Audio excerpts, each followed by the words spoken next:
The test is in 4 parts: Part 1, Part 2, Part 3, and Part 4. Now look at Part 1. Part 1. You will hear a telephone conversation between a customer and a shop assistant. First, you have some time to look at questions 1 to 3.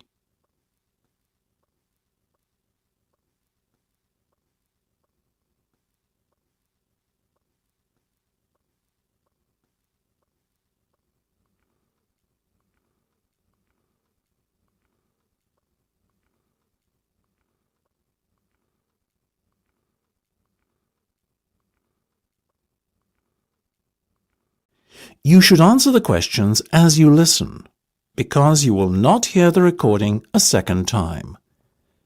Listen carefully and answer questions 1 to 3. Good morning, Jenny's Suit Rental. Jenny speaking. How may I be of service? Hi there. My name is Max Jones. That's Jones. And I'm looking to rent a suit out for a special occasion. Certainly, Max. We charge a set fee for our services. You can either choose from our designer range and pay £50 to rent your suit out, or choose from our standard range at a cost of £25. So, what will it be? Oh, the first option, please, Jenny. £25, did you say? Unfortunately not. The designer range is twice that price. Oh, in that case, I'll take the second option. Standard, was that it? That's right. Now, before we go any further, may I ask how you intend to pay? Do you accept checks? Yes, but only in exceptional circumstances. We prefer cash or credit card. Well, as I haven't got one, does this count as those circumstances? Yes, that'll be fine. Make it payable to Jenny's Suit Rental. Will do. Before listening to the rest of the conversation, you have some time to look at questions 4 to 10.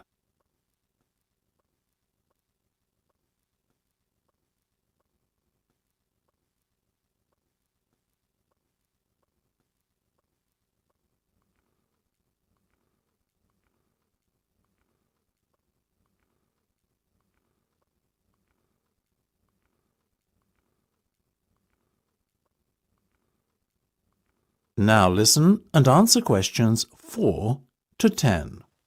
Now, Max, can I take your measurements, please, and a few details about what sort of suit you have in mind? Certainly. Let's start with the trousers then, shall we? What is your waist size and leg length? I used to be 32 waist, you know, but these days it's more like 36. Too many cream pies. I've been there. And about the leg, 34? I wish. I'm afraid I'm somewhat lacking in the height department. Not even a 32. 30, I'm afraid. Never mind. As for the colour, could you do a dark grey suit? In fact, we have a very smart one of those in just your size. You're in luck. Now, what about shoes? Same colour? No, I think I prefer something darker. OK, let's go with traditional black then, shall we? What about size? I'm a size 45. By my calculations, that's 10 in our sizes. And style? What have you got? We do suede, nubuck and traditional leather. Definitely the last one. Very well. And will you be wanting a necktie? Do you do bow ties? Of course. I'll put one of those down in your order. Dark grey, I presume? Perfect. To match the suit. I think I fancy a light blue shirt, by the way. Might I recommend a green? Green would go very well with the suit you are renting. Light or dark? I'd say dark. Dark it is then. My neck size is 17 and a half. Hard to believe that a little over a year ago I could fit into a 15, isn't it? Those cream pies again, right? You got it. Now, what about your suit jacket? Same colour as the trousers, obviously, but what size? Medium should be fine. You sure? Yeah. And have you got any of those 3-button ones? I'm afraid not. The 1 and 2 button suit jackets are far more popular at the moment. In fact, the 1 button is all the rage. Let's have that one then. No problem. Now. That is the end of Part 1. You now have half a minute to check your answers.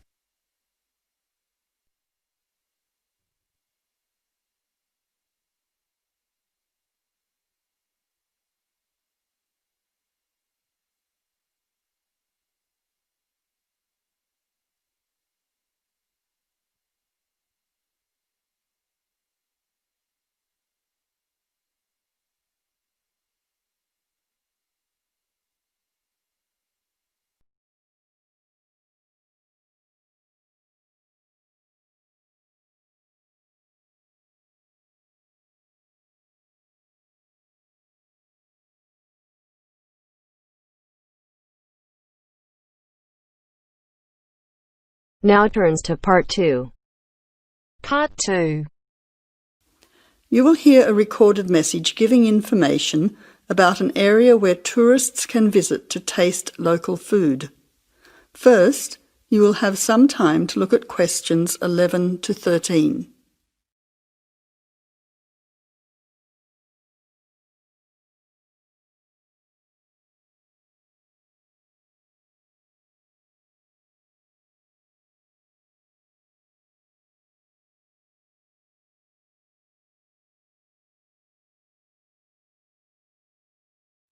Now listen carefully to the first part of the message and answer questions 11 to 13.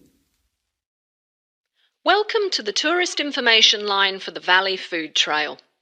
Here you will find many local food products for you to sample and buy. It is possible for you to spend as much or as little time as you want, but I suggest that you allow a full day for touring this area. Of course, there are many half-day tours available for those of you short on time.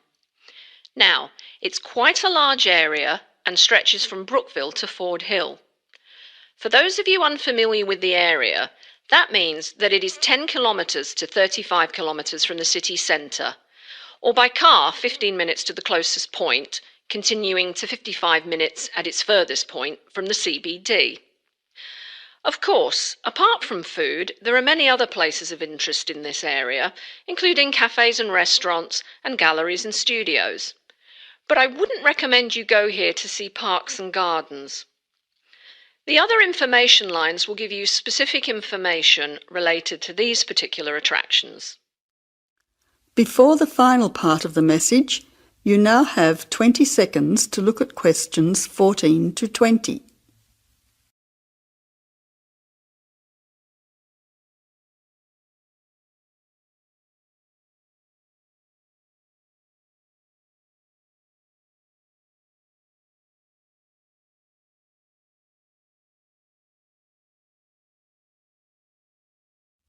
Now answer questions 14 to 20. But let's go back to food. If we begin in Brookville and head north towards Upper Valley in a clockwise direction, passing West Valley on West Road, we cross over Coast Road to come to our first place of interest, Magic Coffee. This is not to be confused with the Coffee House, situated opposite on the other side of the valley on the railway line. Magic Coffee is next to the Chocolate Company, which is on the corner. Just past the ice cream shop on the corner of John Street is the fresh produce shop. A little further north we have reached Ford Hill, where we can start our drive southwards along Great Northern Highway following the railway line. First we come to the organic market near the corner of Memorial Avenue, and then to Olive Farm opposite Olive Road. Just before we come to the next street crossing, we see the Honey Pot, which is practically opposite the coffee house. There is another chocolate company which sells nougat as well, just nearby. Following the railway line along Great Northern Highway, we return back to Brookville. Now, as I have said previously, if you only have a few hours to spare, there are several places that you shouldn't miss. The two chocolate places make equally nice chocolate, but the factory has the added bonus of nougat, unlike the company. Of course, everyone loves ice cream, especially unusual flavours such as coffee and nougat, so the ice creamery is definitely worth a visit. And while the coffee house sells expertly made hot drinks, including hot chocolate, I think your time would be better spent sampling the many products on offer at the organic market. Well, I hope you enjoy your time visiting the Valley Food Trail and enjoy all the wonderful local foods on offer.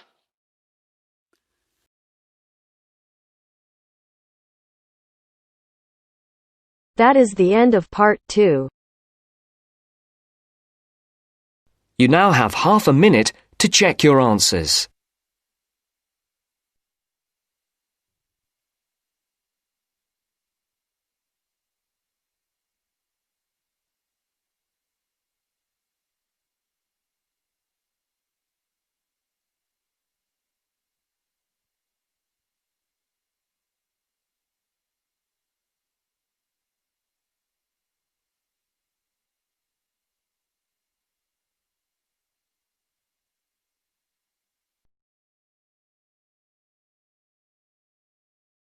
Now turns to Part 3.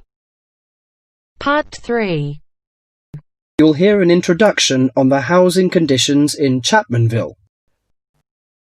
First, you have some time to look at questions 21 to 24.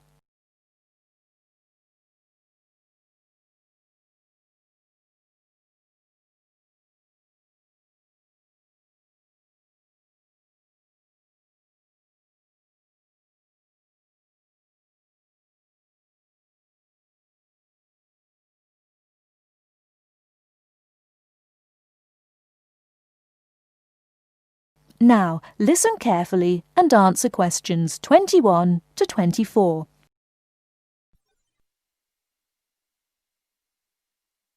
Listen carefully. Hi, I'm Gavin Murray. I'm the rental manager for the Central Chapmanville Real Estate Agency. I'm a real estate agent, much like any other, in that I help people buy and sell houses. But about half of my time is spent working to assist people in renting houses and flats. I've been in this business for a dozen years now, and I know the city very well, in terms of which areas are the better places to live and how much it costs to rent in these areas. Now, I normally divide Chapmanville into 3 areas in terms of rental prices. Generally speaking, the area in the northern part of the city is the low end of the spectrum, the cheapest housing.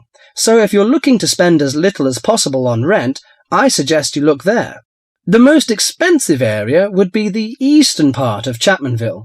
Most people think it's the prettiest part of the metropolitan area because of all the hills and parks.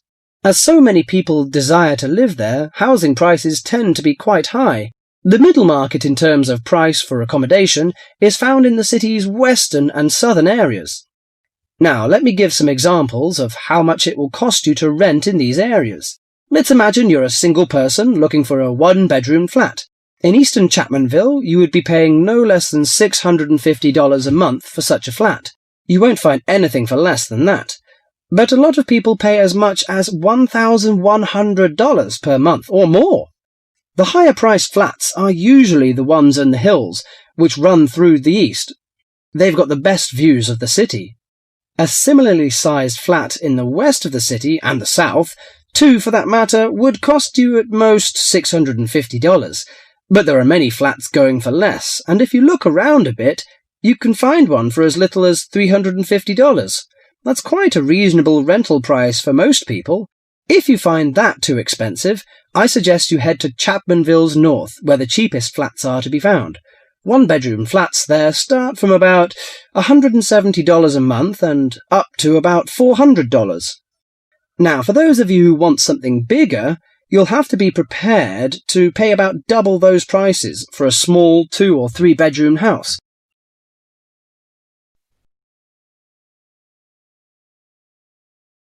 Before you hear the rest of the talk, you have some time to look at questions 25 to 30.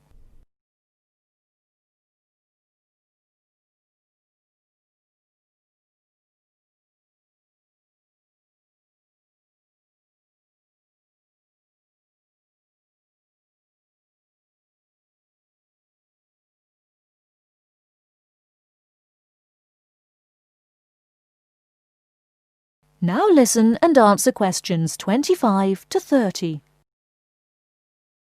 For those of you who want something bigger, you'll have to be prepared to pay about double those prices for a small 2- or 3-bedroom house. That goes for any of the areas I mentioned. Okay, so much for prices. What are the advantages and disadvantages of these areas?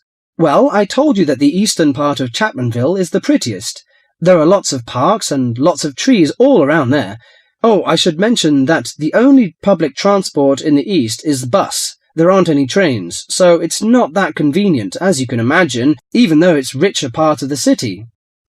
In the south, you've also got the river, but you won't find too many parks there, because of all the factories alongside the river. In fact, there's quite a bit of industry in the south, which makes it a less desirable place to live. Still, the south is convenient because of public transport. The south has very good train services to the city centre, as well as buses, and that's why a lot of people choose to live there. I said earlier that western and southern parts of Chapmanville are about the same in terms of the price you pay for accommodation. They also have the same sort of public transport services, but the two areas are quite different in other ways. The west is next to the bay, so it's quite attractive in that sense, but there are a couple of problems with the west.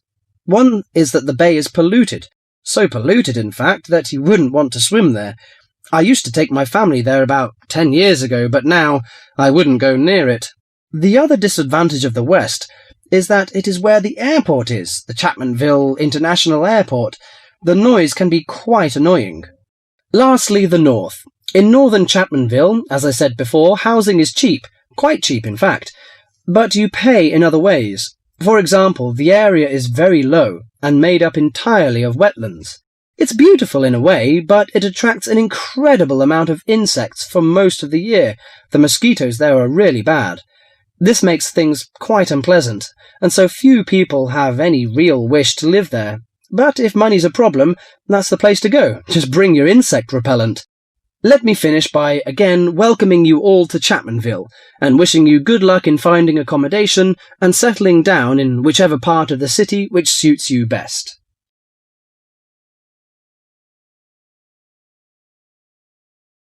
That is the end of part 3. You now have half a minute to check your answers.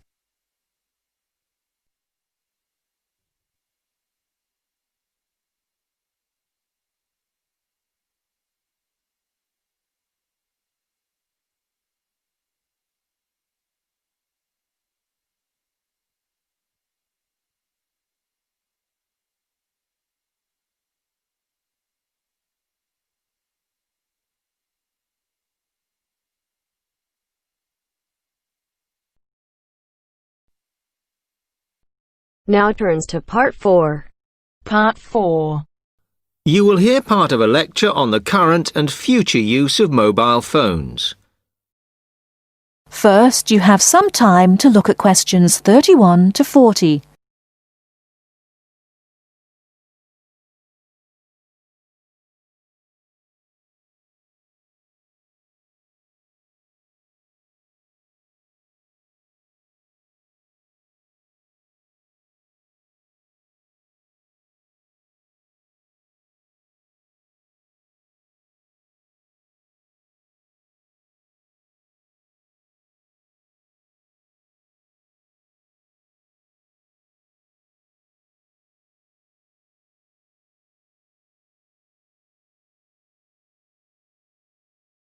Now listen carefully and answer questions 31 to 40.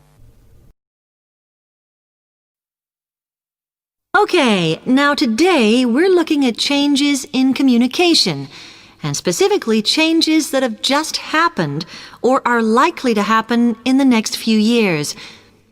Key to this is the mobile phone, which is increasingly being seen as an all-purpose system rather than just a phone.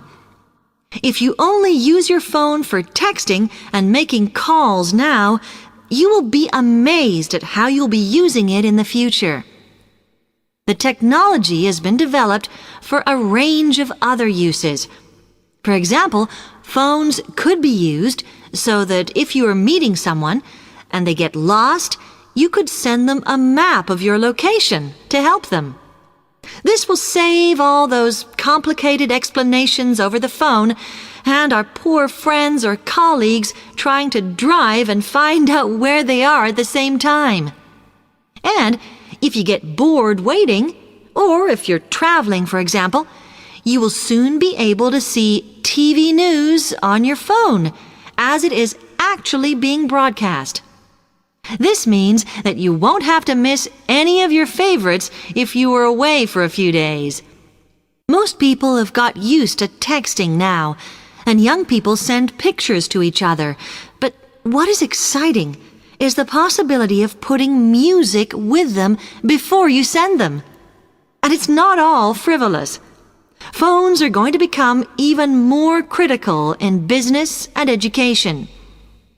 Some recent developments have a highly practical usage. So, for example, as lecturers, we will be able to send everybody a text to let them know if lectures have been cancelled.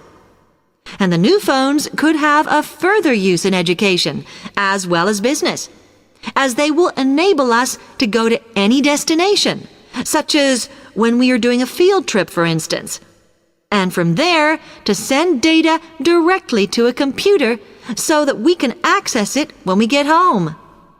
This means we will no longer be limited by what the phone can store. And it's interesting to look at the different ways that men and women use phones now, as that does affect how the technology will develop. Some research has been done on how people use phones, and some of the results are surprising. One of the increasing usages of mobile phones is to get all sorts of data, such as phone numbers, the weather, train times, etc. And while there's been an attempt to set up connections with things that women might be interested in accessing, it is overwhelmingly men who do this. But what about the traditional use of a phone? To speak to people? I suppose we would predict that it is mainly women who use phones as a method of contact for friends and family, but, in fact, the genders exploit this facility equally. I've spoken about the increased business usages that phones will offer, and I suppose we would associate this usage with men. The survey picked up, though, that women are often working from home or catching up with work in the evenings, so they use phones in this way as much as men do. Most of us are aware we can store photos on our phones. It's an ideal method of capturing a moment wherever you are.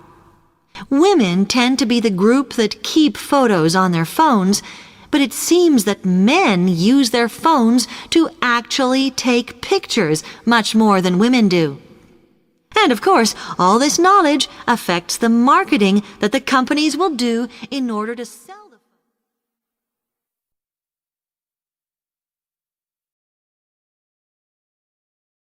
That is the end of part 4.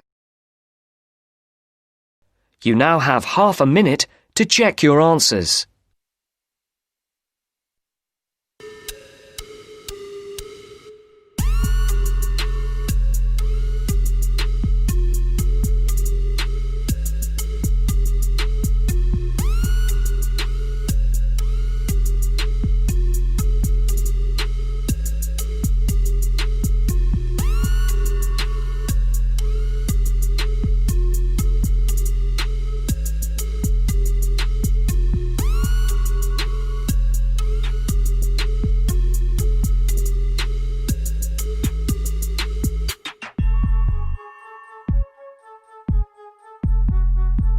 That is the end of the test. You now have 10 minutes to transfer your answers to your Ielts listening answer sheet.